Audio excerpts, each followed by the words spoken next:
Hi, and welcome to my first in a very long time video. I am going to cover how to get into real estate investing here today with a presentation that I made earlier this year, which is really a jumping off point for a lot of the questions that I most commonly get from people as it relates to real estate. So I'm going to go ahead and share my screen here with you. All right, so a little bit about me. I'm a real estate broker. I've been in real estate licensed since 2006. I'm a business coach for real estate related industries. I am certified in DISC motivators and behaviors by the great Dr. Abelson out of Austin, Texas. Certified property manager since 2007, and lots of awards that most people really don't care about. Down here is a quick look at my babies, my non-human babies. So our team, Hornberg Real Estate Group, Landmark Property Management, and then of course One West Real Estate. So let's get started. Let's talk about how to start investing in real estate. So that's the number one question that I get from people. Like, okay, I own my home for a lot of us, or I've got money set aside. I really want to get started in investing. And so I am very passionate about people investing in real estate because for most of us, that's how we're able to create generational wealth. And that's really how most of us are able to start trading up as far as real estate is concerned. And really get to where we're going faster. I hesitate to say that because investing in real estate is not a get rich quick scheme. A lot of people think it is, and there's a lot of influencers that will tell you it is. However, it is a get rich slow. So let's get going on our slow path to getting rich. All right, so the first overview, really, I'm going to cover long-term rentals, short-term rentals, and then of course flips. So long-term rental plan is definitely a long-term plan. And the benefit to long-term rentals is that there's less risk involved. There is low risk for vacancy, and it's just easy, steady income over time. And then short-term rentals, you could do it a couple different ways. You could do a short-term rental, rent it out short-term over a 2-year holding period to help gain appreciation over a few years. Or you can keep it long-term. Higher risk because there's a higher risk for vacancy. There is a risk that the government might outlaw short-term rentals at any time. And then the trade-off, though, is a higher return probability. So you definitely have more opportunity for higher income, higher cash flow, but there is more risk associated with short-term rentals. And then of course, flipping. So flipping is a short-term plan. We'll talk about some exit strategies, and you're also going to have capital gain implications on all flip houses. So that's definitely something to take into consideration, and we'll talk a little bit more about that as we go. All right, so to purchase an investment property of any kind, you typically are going to need around 20% down payment. There are investment loans that are as little as 15%, but as a general rule, you're typically going to see 20% down. You'll also need to ensure that your debt to income ratio allows you to take on more debt. Once you acquire an investment property and you can show rental income, then that's going to remove it from your debt to income ratio for the future. However, in the beginning, you're going to need to show that should something crazy happen and you have to hold the property and there's not rental income coming in, you need to have the debt to income ratio to get through that.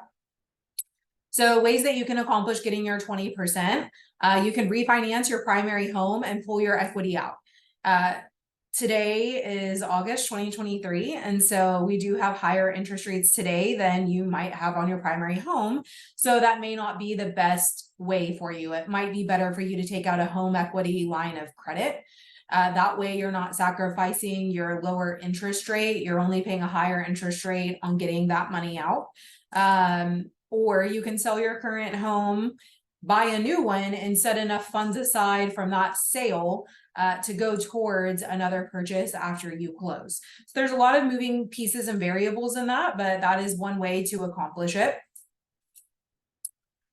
So if you're not yet married, let's say you're dating somebody, you can buy your next house or your first house with an FHA loan, and that's 3.5% down. So here's the thing though. There's a lot of people out there that will say, well, you can use an FHA loan and do 3.5% down and then not live in it. That's called loan fraud. That's called mortgage fraud, just so you know.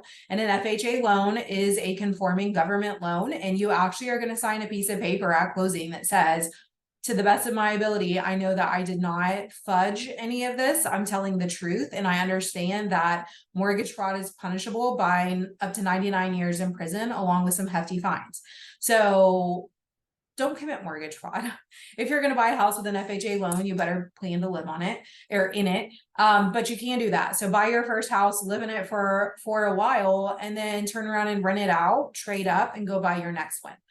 In a perfect world, what I always recommend to, especially my single folks, my young folks, even if they're not single, they're just starting out, buy a whole duplex or buy a whole fourplex if you can swing it. Fourplexes are pretty pricey in today's market, but a duplex is pretty manageable for a lot of people. That's a great way to house hack into a great real estate portfolio. I wish I had done that when I was younger. I didn't know. So I always tell everyone now, do that. Buy a whole duplex, live in a half, rent the other half out. You can buy it with 3.5% down. It's a huge win. And then when you're ready to trade up or move out, you're going to hold on to it. Now you have 2 units in your real estate portfolio. You get to go buy your next house. So it's a huge win. There's also free grants for people who don't yet own a home. There's also down payment assistance, and it's not just for first-time home buyers. It's for anyone that doesn't own real estate right now. So there are a lot of creative programs that if you don't have an FHA loan or you don't yet own a piece of real estate, let's definitely talk about that, because it's the barrier of entry is easier now than it's ever been, thanks to our higher interest rates. But don't let that stop you, because there's a huge win in today's market, and that the interest rates are causing a lot of home prices to stay steady. And in some areas they're depressing them, which means it's a great time to be a buyer. Now that's not the case for everything, so don't get crazy on me. But there's a lot of places that are still going up on appreciation and all of that. But there are some that when you're working with a skilled agent, they know the areas that make a great investment, because you can take advantage of what's happening now, and then you get to have the win in the long run. So the other piece of getting into investing is if you already own a home, so you're like, okay, that's all great, but I already own a home. Awesome. So here's something that you could do. If you are interested in doing an Airbnb, you can actually purchase your secondary home for 10% down. So that's a huge win, right? Because we talked about you need 20% to purchase an investment house or property. But if you're buying a second home, you can actually purchase a second home for as little as 10% down. Airbnbs, when we talk about what makes a great Airbnb, which we're not going to go into detail on today, but part of that is going to be a destination area, whether that's near like a state park, recreational things, a theme park, bodies of water. So here in North Texas, we've got a lot of great lakes. So you could say, hey, I'm purchasing my second home on the lake, and then you are going to use that property. But when you're not using it, because it's for a lot of us not feasible to go every single weekend, you may want to Airbnb it. And so now you've got your first Airbnb, which, by the way, I do recommend making that kind of set up your first Airbnb, because there's a lot of things that you are going to learn by proxy and glean just by being at the property yourself. Like, how great are your cleaners doing? What are they missing? Did your people really break that table and then put the leg back on and the cleaners didn't notice? So there's a lot of things that I do recommend getting your first Airbnb that way. And it's a big win because you're only having to come up with 10% down. The other way to get into investing is other people's money. I'll just say other people's money is a great way to do it, but it's really, really expensive. So you can use a hard money loan to purchase a rental, Airbnb, or a flip. It's most commonly used for flip homes. Other people's money is historically a shorter term loan. There are some programs that are designed for purchasing whole properties, but again, it's going to be pretty expensive. There are also 10% down loans for a fix and hold program too. So, not associated with hard money loans. So hard money loans is their own thing. You're typically going to see hard money loans coming in around anywhere from 2 to 4 points as an upfront cost. And then a hard money loan is interest only. So it eats up your profits pretty quick in my experience. You have to be really careful on that. There is a program that I think is a really cool program where you can buy a home to renovate, even as an investor, for 10% down, and you can finance in the renovations and do everything as an investor. Your only catch is that you can't sell it until month 7. So you can get a contract on it on month 6, but it's not going to be able to close until month 7. But this is an awesome program. So I love using this program for my owner occupants that are down to buy an ugly house and get a bunch of instant equity. But this is also a great tool if you want to flip houses, especially because it's cheaper to do the 10% down in the long term, as far as cost to borrow the money, your payments, and a lot of times it's a little more favorable on the renovation side of things with how that works. So, and in a perfect world, you think, oh, well, I'll have it flipped in 90 days. It is really hard to turn an entire house in 90 days unless it's like super cosmetic. Like we're talking paint, carpet, countertops, that's it. So anytime you're getting into plumbing, pulling permits, having the city come back out, get your green tags, it's hard to flip a house in less than 6 months if we're being really honest, unless you've got a full crew. This is your end all be all, and your guys are incentivized by timelines. So those are all some really great ways to get in as far as the financing is concerned. It's really important to understand what your goal is, right? So what is my end goal here? Am I trying to create a bunch of capital right now that I can go and do something else with? Or am I in this for the long game? Am I in it to start acquiring property so that somebody else can pay off my investments? And in 10 years, when I retire or I switch careers or whatever it is, you've got income coming in. So it's really important to understand what the goal is. I talked to a really sharp college student the other day, and she's like, I want to buy my first property. I'm looking at duplexes and fourplexes, but my cap rates and my cash flow formulas aren't really working. And she's still in college. She's a finance student. And so it was interesting to have that conversation from her perspective, where yes, you know what you're doing from a textbook perspective, but that doesn't necessarily equate into pragmatic, real world, here's how that goes. So it's really important to understand, what is your goal? Is your goal actually doable? A lot of times when I meet with investors, the goal ends up changing a little bit with how you're getting in, what your next move is going to be, because if you're not following someone who's doing it in real life, usually you're kind of sold a bill of lies as it relates to the local market, right? You could be, the person you're following could be in a totally different market, and then that doesn't equate into your local real estate market. And then the other question is, how involved do you want to be, right? It doesn't take long to own real estate that you don't live in to realize that being a property manager is not for the faint of heart. And so usually what happens with my clients is they'll get 1 to 2 properties in and they're like, okay, I'm done. I can check the box. I've done it. I don't want to do it. I'm turning this over to a property management company. There's nothing wrong with that. On it, if we're being honest, that is where you want to be, because you don't want to have to do anything other than say, yes, I approve the expense, or no, I don't approve the expense. Please just send me my money every month, right? Some people want to do that, especially in their first ones. They want the learning process. They want to understand it better. And there's nothing wrong with that, but you just need to know that that is going to be another part-time job. And plumbing never breaks. Water heaters never bust until you're out of town on vacation or you're at your kid's birthday party. So it's never a dull moment when you are a property manager. And then really taking a look at, what are your current investments earning you per year? So this is a big one, right? This is sometimes why real estate professionals and financial planners who aren't well-versed in real estate can be at odds, because they're looking at compound interest, which is, right, one of the world's greatest wonders, the 8th wonder.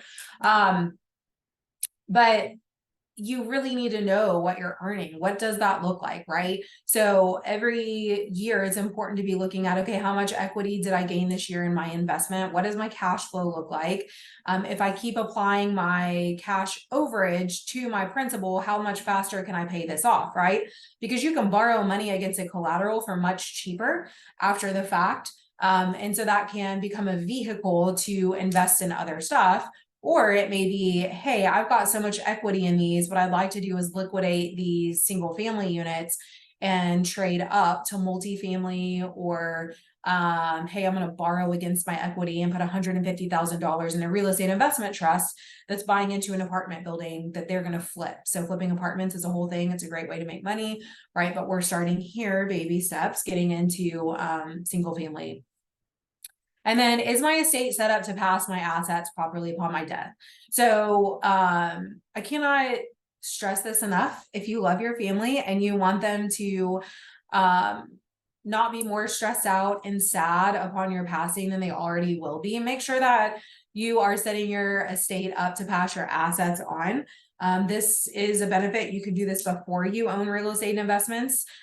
You can set everything up to be prepared to purchase things in such a way that makes sense. So not a probate or estate attorney, but I do have great referrals that I'd be happy to get to you if this is something that you don't have done yet. Even for your primary residence, it's not commonly understood well in the consumer world, but if you pass and you don't have a will, your entire estate must go through probate, which is a pretty expensive process here in Texas, and it can range on the cheapest side, $3,000 on up. If you have heirs that are fighting over your estate or who gets what or anything like that, then it's going to get really, really expensive and really, really ugly. So at the very least, have a will. A will is fairly inexpensive. And then most estate attorneys, in my experience, are going to recommend a trust for your primary. And if you're a business owner, you have additional liability, you own real estate as an investment, they're likely going to recommend that you set up a series and purchase your real estate within that series. And a great real estate agent is going to know how to handle that for you. And it's pretty easy. So make sure that that's on your list. If you're just in the beginning pieces of this and you're lining out your goals, figuring out, okay, how am I going to get my 10%? How am I going to get my 20%? These are the things I want to accomplish. Make sure that one of your business expenses is the expense to get your stuff set up properly. All right. So I just alluded to this, but your goals really, I am a big fan of just having a takeaway, right? So determine what your goal is. What is your goal? Is it to make an extra $500 a month? Is it to be able to retire at some point? Let's say you haven't been diligently setting money aside in a 401k or IRA or whatever, and you're thinking, dang, I'm only getting older. How can I set myself up to retire? This long-term rentals could be a great strategy for you. So determine what your goal is, develop a strategy. You may not be able to develop the strategy on your own. That may be where you need to reach out to your trusted real estate professional, which of course I would recommend one of the Hornberg Real Estate Group agents that have been expertly trained by me to help you develop a strategy on here's where you're at, here's where you're going to get this year, and then year 2, year 3, this is what we're looking at, right? Because we're not just in it for one deal. We want to be your realtor for life. And then it's getting you approved. So we've got a long list of phenomenal lenders that are great at this kind of thing. They're great not only at getting this deal done, but also consulting you in such a way that you can set yourself up financially to achieve all of your goals as you're moving on and moving along. And then the fourth part is to get started. So that's for a lot of people the most exciting part, and it's the one that brings the most questions. So on that note, what I would love for you to do is, one, subscribe to my channel so that you'll give me a little bit of encouragement to continue making more videos like this. And then the other piece of it is, if you've got questions, drop them down below. I will do my best to answer them in written format. You can also visit me on Instagram and direct message me your questions there too. Or of course we can set up a consultation at our office, and I'd be happy to answer any questions that you have there as well. So again, thanks for tuning in. And if you enjoyed this video and would like to see more, throw me a subscribe, drop me a comment, give me a thumbs up, something. Hope you have a great rest of your day.